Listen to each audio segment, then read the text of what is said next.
I certainly empathize with Americans who are exhausted after 25 years of foreign entanglements in the Middle East. I understand the concern, but the difference is that back then we had dumb presidents, and now we have a president who actually knows how to accomplish America's national security objectives. So this is not going to be some long, drawn-out thing. We've got in, we've done the job of setting their nuclear program back. We're going to now work to permanently dismantle that nuclear program over the coming years, and that is what the president has set out to do. Simple principle. Iran can't have a nuclear weapon. That has animated American policy over the past 130 days. It's going to continue to be a driving force of our policy in the Middle East for the next 3.5 years. Oh, nothing. Just the Vice President of the United States of America claiming that the reason this Middle Eastern war is different from decades of other Middle Eastern wars is that the presidents who got us into those wars were, quote, dumb. Unlike this president, with his enormous brain and trillion-point IQ, and also his definite, total ability to be able to spell the word parade. I'm starting to think that all of these Trump sycophants taking up collective residence in his ass are depriving them of the oxygen needed to not sound like a 14-year-old boy. Oh, and by the way, does Vance truly think that our former presidents were dumb? Or is he just saying that because part of being in the Trump cult is dumbing down their own language so that they can all sound just like the God King? Because this was Vance back in September. Like, you go back, I mean, look, there are some people I disagreed with. I mean, hell, I disagreed with a lot of George W. Bush's foreign policies. Obviously disagreed with a lot of Barack Obama's foreign policies. But these were like fundamentally capable human beings, right? Fundamentally capable human beings, which is so weird because he just said that they were dumb. So which is it? Are they dumb, JD, or are you? Vance then says, I certainly empathize with Americans who are exhausted after 25 years of foreign entanglements in the Middle East. Yes, because nothing says empathy like perpetuating the exact thing that they're exhausted from.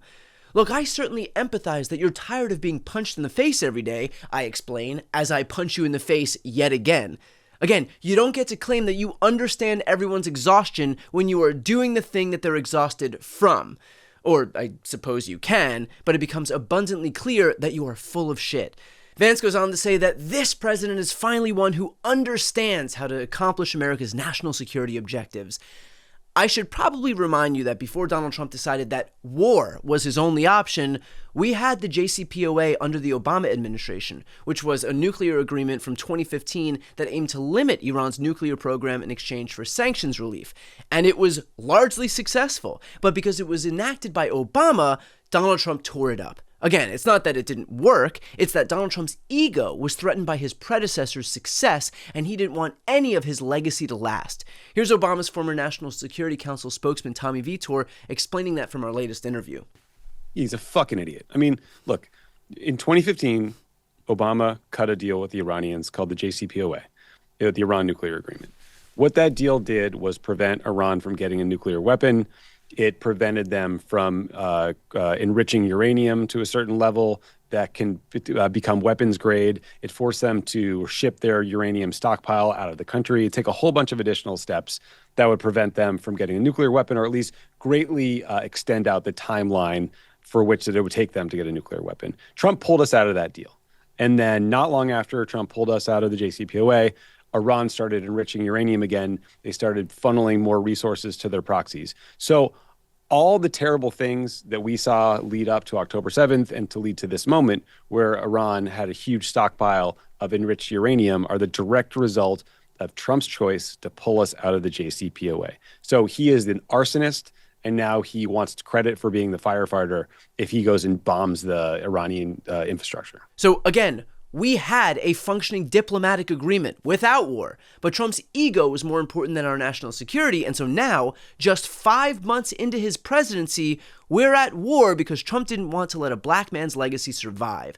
So when Vance claims that Trump understands how to accomplish America's national security objectives, please, dear God, explain to me how it's in our interest to plunge the United States into yet another war in the Middle East.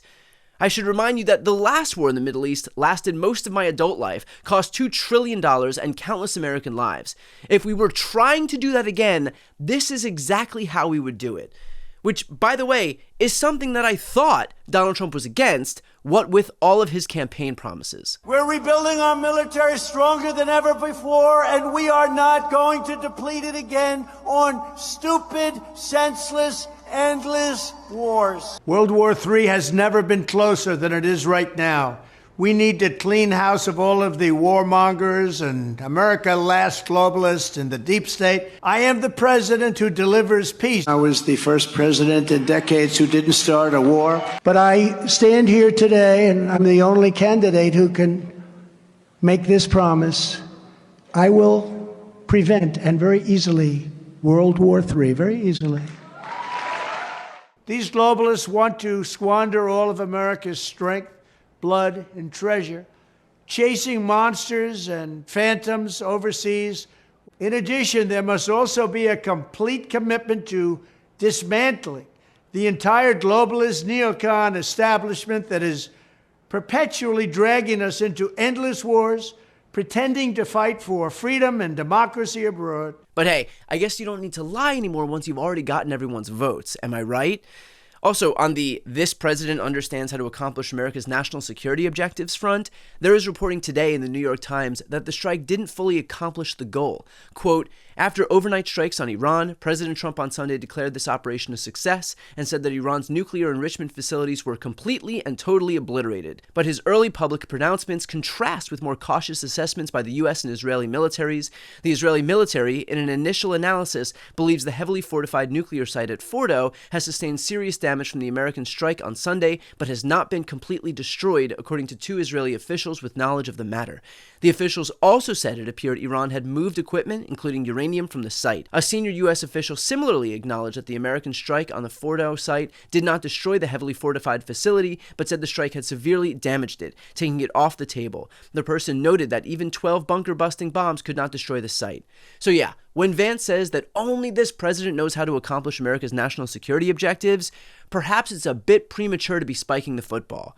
The reality is that Vance is saying whatever he needs to say to avoid the reality of the situation, which is that the U.S. is now enmeshed in yet another war in the Middle East. Precisely the thing that this administration, this ticket, vowed not to do, which is why we're going to see a sustained campaign from these guys insisting that we don't believe our lying eyes. Like, for example, this moment here. Question, Mr. Vice President, is the United States now at war with Iran?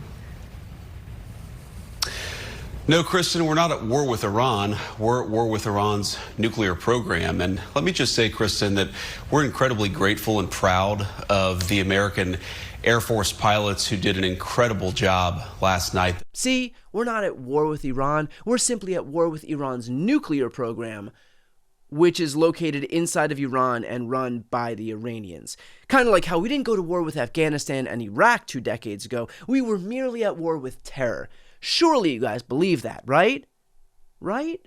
So Vance and Trump and the rest of these right-wing mouthpieces will do their level best to spin, because their whole goal here is to manipulate you into thinking that they didn't just break their campaign promise not to plunge the U.S. into yet another costly Middle Eastern war.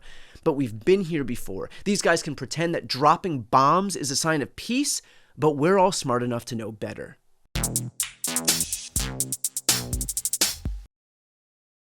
Before you go, if you enjoyed this content and you want to see more and support independent media, please subscribe to this channel. The subscribe button will be right here on the screen. But second, the reality is that we are now in a political environment where this administration can lean on any of the social media platforms to suppress certain voices if they don't like critical coverage. That means my longevity here is in the hands of a few tech billionaires who are already making it clear that they are willing to cater to this administration. To that end, signing up for my newsletter is a way for me to reach you directly if that ever becomes necessary. I'll put the link right here on the screen as well, so please sign up. It's free, but there's also an option to do a paid subscription if you'd like to support me and my team. I really appreciate it. Thanks so much for watching.